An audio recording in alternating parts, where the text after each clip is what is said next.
welcome to IHT Tech Academy online digital learning platform. Thanks for checking out this course on the DP200 implementation on Azure Data Solution. My name is Uday Kumar, and in this course, we are going to be covering all the requirements of DP200 exam.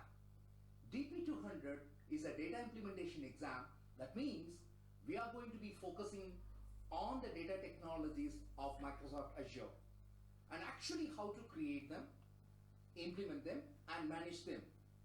All of the cloud storages and databases Microsoft Azure has.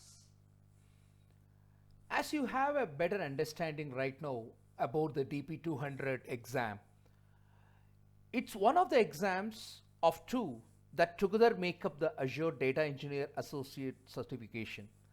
So you must pass this exam as well as the DP201 exam together. Then you can climb the Azure Data Engineer certification, wherein you can put them in your social media accounts, your resume, your etc. And it should also help you to be as a data engineer, and it also helps you to get data engineer focused job interviews and also get promotions on your organization and etc. Microsoft data engineers are responsible for all data related design and implementation tasks. As you know, it also includes provisioning the proper data storage service, ingesting the streaming the batch data, and also helps in transforming the data between different sources and storage types. And it also helps in implementing security requirements and data retention policies as well. Mainly that helps in meeting the business requirements and identifying and fixing the performance bottlenecks during the implementation and running phases. The implementing an Azure Data Solution certification exam is mainly designed for Microsoft Azure data engineers, data professionals, data architects, and also business intelligence professionals who will participate in the implementation phase of the data related tasks. Hope you got it. So basically implementing this solution using the different types of databases like relational databases or non-relational databases, like the examples like Microsoft SQL Server, which is a relational database, and a Microsoft Cosmos DB, which is a NoSQL database. So these are some different types of services which you will learn as part of this exam course program. So basically these Microsoft Azure data services includes various types of databases, as I told you, like Azure Cosmos DB, Azure SQL database, Azure Synapse Analytics, Azure Data Lake Storage, Azure Data Factory, Azure Databricks, and Azure Blob Storage. So these are the different types of Azure data services which we are going to learn as part of this course. So when you are starting to learn this course program for attempting the Microsoft Certified Azure Data Engineer Associate, you need to have a certain learning path, and basically the DP200 exam tests your knowledge in three main subject areas as given below, like implementing data storage solutions, managing and developing data processing, monitoring and optimizing data solutions. So basically, as I said, if you want to take up this exam, you need to be proficient enough on these three main areas, which includes in a higher level like implementing data storage solutions, design Azure data storage solutions, manage and develop data processing, design data processing solutions, monitor and optimize data solutions, design for data security and compliance. So basically anyone who's going to take up this course maybe need to have a bit of good understanding on the Azure fundamentals. That's why this AZ-900 is actually a exam which is conducted to analyze your skills on Azure fundamentals. So if you if you can actually have a basic understanding of Azure Cloud, which will be really, very helpful for this program. Because as part of this program, I would probably highly recommend the folks who are having database knowledges will be easy enough to understand the things, and eventually, anyhow, as part of this course program, we are going to, gain the knowledge on Azure cloud based databases, eventually to understand more from the Azure cloud data services and the databases which I have explained earlier. So as I also explained earlier, there is basically two kind of exams which it's basically together gains you the Azure Data Engineer certification. So now, without wasting more time, let's jump on into an understanding DP200 data implementation exam course. So I would recommend you to also go to the Microsoft official website and look at the details of exam details of DP200, so that you know what type of skills are required to pass this test. This test is broken into several topics. As I mentioned, there are 3 main subject areas, but we are going to talk about that now. This exam is all about implementation and configuration. So you need to know how to configure data services in Azure portal. It includes tasks that you have to perform in a day-to-day in a Azure Data Lab. So as part of this course, we have given a set of hands-on lab exercises, and also we recommend you to learn and prepare and take up the exam based on following proportion. The proportions are, which includes 40% of the exam is going to be on the databases and data security. So if you see, this is the largest percentage of the exam, and we are going to talk about lot on both relational and non-relational databases, like as I mentioned, Microsoft SQL Server, or it could be Microsoft Cosmos DB. And we are also going to talk about the data processing, which is 30%, which we are going to learn about Azure Data Factory and Azure Databricks, and so on into this. And finally, the final 30% of the exam is on data monitoring and optimizing. So you can see here, that's a quite broad exam, which covers a lot of topics in terms of the data implementation. So I would say this is all of the Azure Data Role exams where practice is the key. So I would again highly recommend you guys just not only to watch this video, rather travel along with me to do hands-on lab session. But to do this lab session, you may need an Azure account. So how do I get an Azure account? An Azure account is basically something you can get as a free account or a paid account, because Azure provides also Azure free services into it. So if you want to actually follow on my demos and the further hands-on lab sessions, you need to have a Azure account with you. So to make sure, you need prepare before getting further into this course, make sure to have actually an Azure, either a free account or a paid account.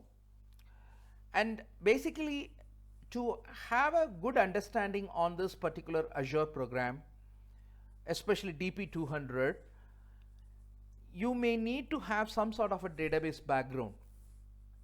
So if you are coming to this course without knowing what does that mean, a database even, it's going to be very tough. So I would recommend make sure you have some basic understanding of databases, basic understanding of Azure, because this exam is mainly intended for the folks who have some expertise on the databases.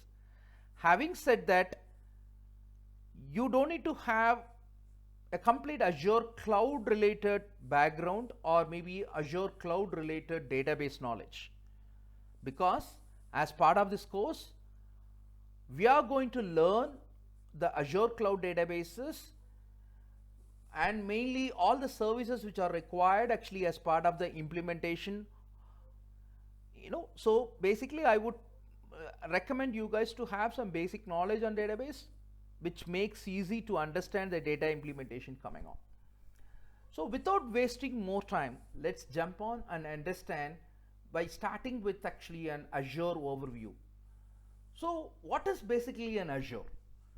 So Azure is actually a cloud computing model provided by Microsoft. As we all know, initially it was called as Windows Azure, which was later renamed as Microsoft Azure in 2014.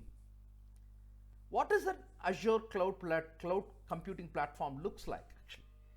Basically, the Microsoft cloud computing platform helps you to successfully build, deploy and manage applications and services through a global network of data centers.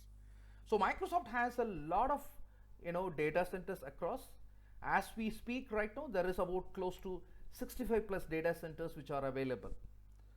So cloud computing can be referred to as a storing and accessing of data over internet rather than in your computer hard drive. So if you see in the right hand side of my of your screen, there are several devices which are participating as part of the cloud computing, and it is something, it can be a network, it can be a database, it can be a laptop, it can be a smartphone, it can be a server, which all in your can be part of your cloud computer. So cloud computing is more of sharing all this kind of services over via internet. So what does Azure has? So Azure has several services. Some of the main services are business analytics. Basically, as part of this data platform, where you understand, where you're learning actually the DP200, which mainly talks about data implementation. So business analytics is something which helps in basically visualizing your business data. We are going to see some examples around it as well as part of this training, but let's probably jump on and understand actually the rest of the services as well. There is also a service which is called as a data management, which is what actually I talked about so far, like storage services and also databases like non-relational databases, relational databases. So Microsoft Azure also offers that as a services, something like a Microsoft Azure SQL Server or Microsoft Azure Cosmos DB. So basically that's part of the data management, and Microsoft Azure also helps you to host and deploy your services as a web services, as a website, as a web app actually. And there is also service which is basically also helps in for identity. So for example, if you want to actually authenticate and authorize the user who is going to access your services which are deployed in cloud database or cloud web applications. So then you can actually need to prove the identity of the user who is going to access those resources. So that's where the identity comes into picture. And then one of the important services which is called as virtual machines. So instead of having actually a physical computer sitting next to you and then you work on, you can create virtual machines on the cloud, which is actually with any kind of configuration, like Microsoft Azure offers Linux-based virtual machines, Windows-based virtual machines, and basically these virtual machines can help you to configure a remote machine on the cloud, where whatever the software applications which you need, you can deploy in those machines. It's like a physical machine, but it has been not available to you and you can't touch and feel. Rather, those machines are available on the cloud. So all you need is to do a remote access, like a RDP, remote desktop access, and eventually you can create actually a remote access and then access those machines and use it like a physical machine. So the whole infrastructure which required for your application development for your business, it's going to be offered by Microsoft actually on the cloud, which is actually one of the services which is called as virtual machine, right? So let's understand how does this Azure cloud works. Basically, any cloud computing works in a 4 different model, mainly into three different models. One is called IaaS, which is called as infrastructure as a service. In this case, you are going to manage the complete stack, which involves in managing actually your applications, managing the data, managing the runtime, and managing the middleware, and managing the operating system. And what Microsoft is doing is, Microsoft is going to help you with virtualization, providing you the servers, providing you the storage, and enabling the networking. So in this case, you need to have somebody like an IT team, where you nowadays you have actually, when in your on-prem data centers, similar way, you need to have a cloud IT team who can manage these infrastructures. So that means there is a overhead on top of you to manage the infrastructure in terms of managing the operating system. So for example, if the operating system needs an upgrades, patches, or any kind of hot fix, all of these things you have to take care of it. Microsoft is not going to worry about that. Microsoft is only providing you the base fundamental infrastructure, which includes the virtualization, servers, storage, and networking. And you are the one who need to manage the operating system, middleware, runtime, data, and applications as well actually. So there is going to be a little bit of a overhead into this, and you need to have a support team to manage this kind of a service model, cloud model. But in case if my business is not about mainly on cloud computing and services, and it's not my bread and butter, it's not at all required for you to actually manage this middleware, operating system, and runtime. Rather, you can ask Microsoft to take care of that, and Microsoft will manage this all. They will take care of managing your operating system, installing, reinstalling, updating, all these things. Same applicable for the, like for example, runtimes which is there, like a Java runtime or .NET runtime or whatever might be the runtimes you require, or middlewares. These are all something Microsoft itself can be taken care of it, or you can outsource it to some other vendor who can take care of that as well. But eventually it is going to be the Microsoft, right? So what you are going to do in this case, you are going to only deploy application, install applications, and manage the applications. So for example, you develop a software like a .NET application, you are developing a Java application, you are developing actually some sort of any JavaScript frameworks applications, like a web applications or whatever might be. Those applications you are going to just install in this machine. So you are going to remotely log into this machine and install those applications into it, or maybe use a DevOps machine to go ahead and install those applications into it. And the next one is the data. Data is nothing but what you have in C drive, D drive, and E drive. So for example, any type of data, it could be an application data, or it could be any other data as well. So this is all something which you are going to do, and you don't need to manage the runtime, you don't need to manage the middleware, you don't need to manage the OS, you don't need to manage the virtualization, the servers, storage, networking. Everything will be taken care by Microsoft, a Microsoft support team.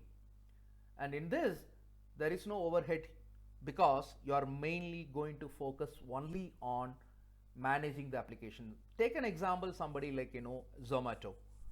Zomato is actually more of a food delivery partner, and eventually they don't really need to have managing and focusing actually on virtual machines or infrastructure.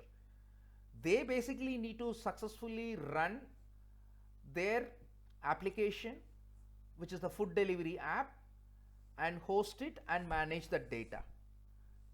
So in this case, they can opt for something called as a platform as a service. So this is one thing which 90% of the customers would choose when they go to the cloud computing, because there is no overhead into it. Of course, there is a cost, additional cost to manage and support, maintain your servers, maintain your virtual machines. All you are going to do is procure platform as a service model, and make sure you pay for what you are going to use. That's the benefit of the cloud, right? So because you are going to put this anything on cloud, you are not going to have any upfront cost. There is no capex involved into it. It's only operational cost, which is opex. That's why people go to cloud actually.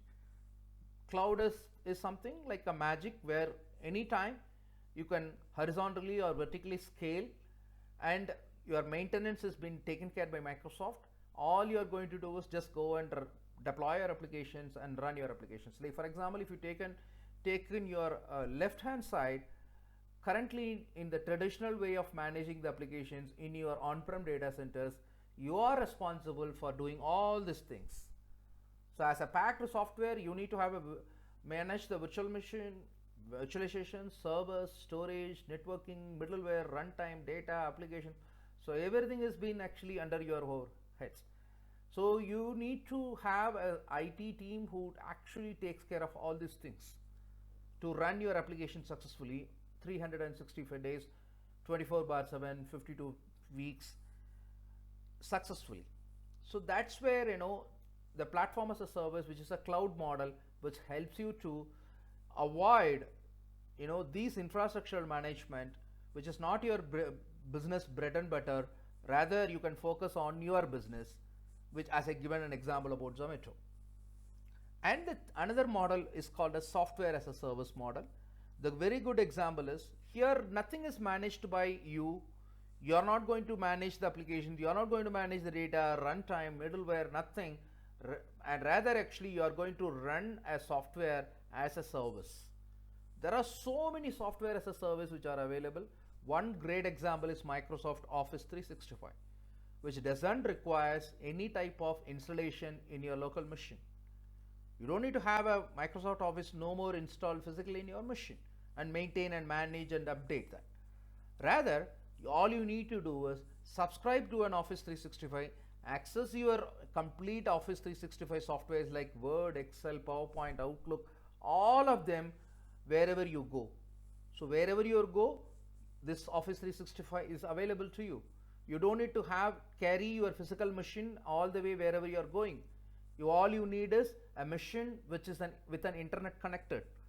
Once you get that machine internet connected, you can log into your Office 365 account and access Word, Excel, PowerPoint. The whole Microsoft Office 365 stack can be accessible. Same thing like a Salesforce Cloud is a great example. Salesforce Cloud is actually a software as a service. So nowadays even database is available as a service, like database like Microsoft SQL Server or NoSQL databases like MongoDB, CouchDB, Cosmos DB. All of the databases right now are available as a service. So in this case, you don't need to have them installed physically in your machine. None of the softwares needs to be having a licensing. None of the softwares requires to be updates, managing, patching. Nothing is required.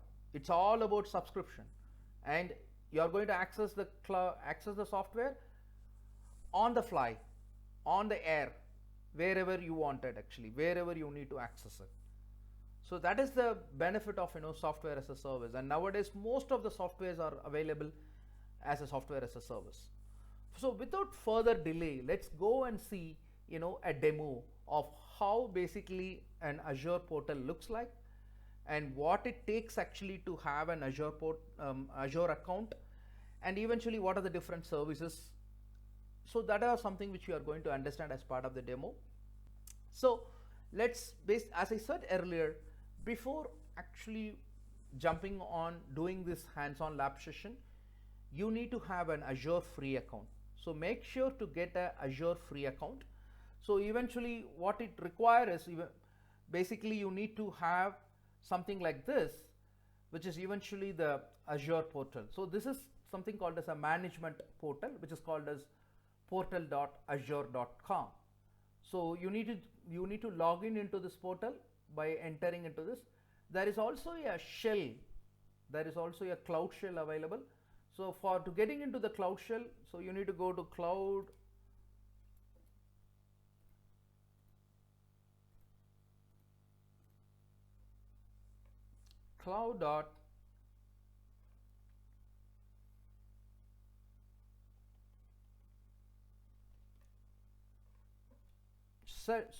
It's shell.azure.com.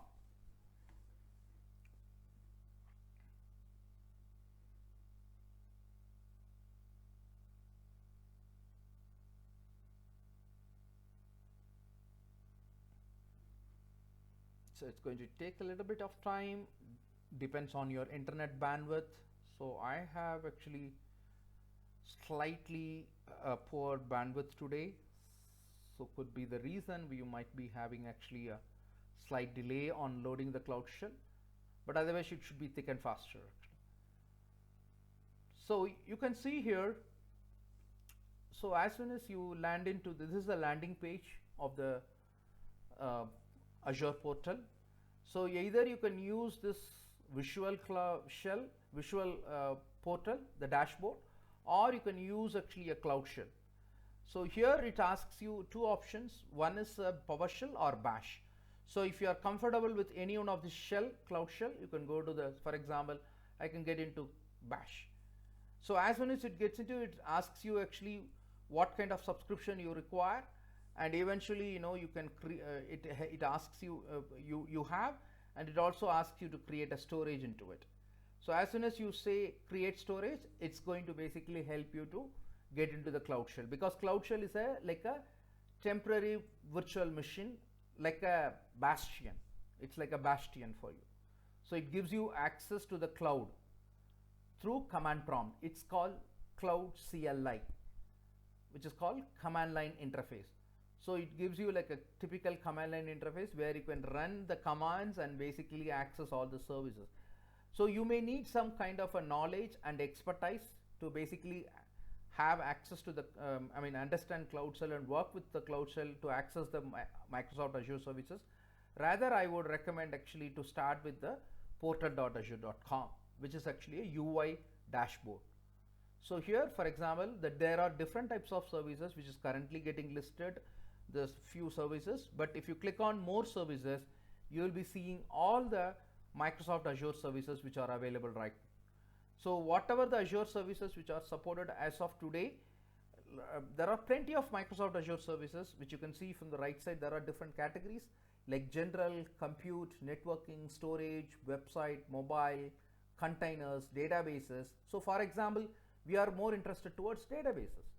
So if you click on databases, it's going to give you all the different types of databases which are available, like Azure Cosmos DB, which we talked about, Azure SQL. So, and you can also see there are various other databases, like even you can have access to the databases like Oracle. So there are different types of databases which in fact actually Azure supports. So we are going to see all those databases in detail and the different services which can be which will be helpful for our DP200 exam, and we'll have a detailed walkthrough of these each and every single services